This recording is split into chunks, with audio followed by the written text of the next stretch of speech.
All right, let's jump right into this explainer. Today, we're unpacking a seriously powerful framework that challenges pretty much everything we think we know about how we interact with cultures different from our own. It's going to hold a mirror up to our everyday conversations, our workplaces, and honestly, our own underlying mindsets. You've probably heard well-meaning statements like, "I'm not prejudiced, I don't see color." People usually say this with the absolute best of intentions, really thinking they're being incredibly fair and equitable. But what actually happens when we look a little deeper beneath the surface of that intention? Is a statement like that actually helpful? Or is it harmful? Or maybe it's somewhere in between. To really figure that out, we're going to walk through a fascinating tool called the Cultural Proficiency Continuum. It literally maps out our journey from actively harmful interactions all the way up to highly effective ones. Now, before we take our very first step on this continuum, we really need to understand the ultimate paradigm shift that this entire framework hinges on. The lower end of the spectrum is entirely focused outwardly. It tries to fix other people and judge their behaviors. But the highest, most evolved end? That focuses inwardly, on transforming our own personal behaviors. So let's start on the far left side of the continuum. These first three stages represent the most problematic mindsets, where the focus is entirely pointing outward at everyone else. We're starting in a pretty dark, uncomfortable place here with these first two mindsets, because in these stages, interactions are actively causing harm. First up is cultural destructiveness. This is literally any action that negates, disparages, or actively tries to purge cultures that are different from your own. Historically, we see this in its most extreme forms like genocide or exclusion laws. But it also sneaks into everyday environments, like actively shunning certain people or banning specific curriculum topics. To see what this destructiveness actually sounds like in real life, picture a crowded school lunchroom where someone complains, "Why are those kids speaking Chinese?"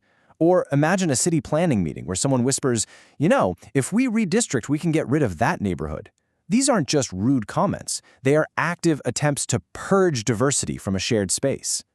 Moving just one step forward, we hit cultural incapacity.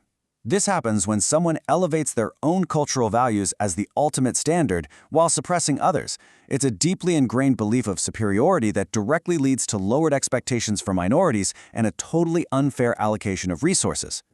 Think about a teacher looking at a struggling student and saying, "Well, his mom was in special education, so we really can't expect him to do well." Or a manager who constantly falls back on the old "it's my way or the highway" routine.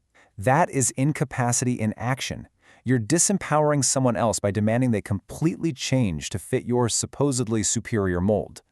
Okay, now we're crossing into the middle of the continuum. This is a fascinating gray area. It's filled with really well-intentioned but fundamentally flawed approaches, and honestly, it's where a huge number of organizations just get permanently stuck.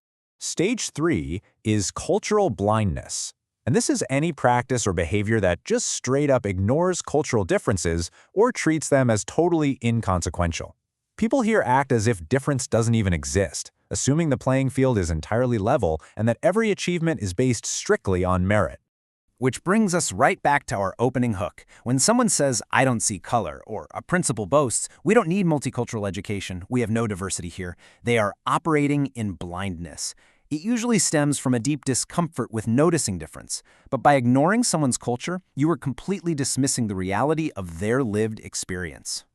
All right, let's cross the threshold onto the right side of the continuum. This is where the magic happens, because we finally stop trying to fix everyone else, and we start focusing on our own behaviors.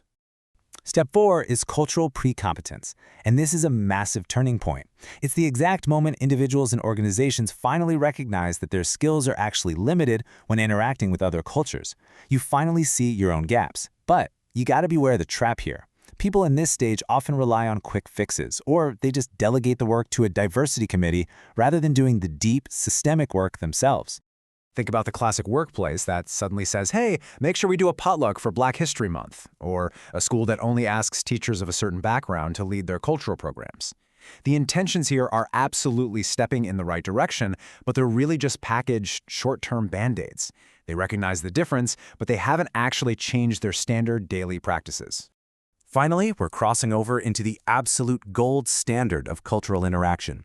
In these top stages, the focus shifts entirely to continuous learning and systemic integration. To reach true competence, you've got to adopt a few critical habits: active advocacy, constantly educating yourself and others, and taking real risks to support different groups. This has to become your absolute baseline for daily behavior. By definition, cultural competence means knowing exactly how to interact with other groups and, crucially, willingly adjusting your own practices as needed. Do you notice the proactive energy there? It's not just noticing a gap anymore. It's actively altering your own lessons, your policies, and your interactions to bridge it. Imagine a teacher noticing that the boys in her class are really struggling with reading. A competent mindset doesn't blame the boys, right? Instead, she says, "Let me look at this through another lens." And she actively adjusts her practice by integrating more nonfiction that might actually engage them. Competence is all about differentiating to the needs of all learners constantly. And that brings us to the absolute peak, cultural proficiency. This stage requires deep interdependence, a total commitment to lifelong personal transformation, and a genuine, profound esteem for cultures other than your own. At its very core, cultural proficiency means knowing how to learn and teach in ways that genuinely honor all people. Up here, you aren't just adapting, you are interacting effectively and joyfully across a massive variety of cultural groups every single day as just a natural way of life. This is what true proficiency actually sounds like out in the real world. Imagine a classroom welcoming a new student from a vastly different background, where a destructive mindset might see a problem, and a blind mindset might just pretend everyone is exactly the same. The proficient teacher says, "Our classroom has just become richer. We're all going to learn from him." Diversity isn't an accommodation. It is a highly valued asset. As we wrap up this explainer, I really want you to remember that moving across this continuum requires that massive paradigm shift we talked about at the very start. It is the incredibly challenging but deeply rewarding shift from looking outward and judging others to looking inward and constantly transforming ourselves. So I want you to pay close attention to the words you use today. Really ask yourself, where does your own daily dialogue place you on this continuum? Are you stuck in the well-meaning trap of blindness, or are you actively doing the inward work to drive toward true cultural proficiency? Keep analyzing, keep learning, and thank you so much for joining me for this explainer.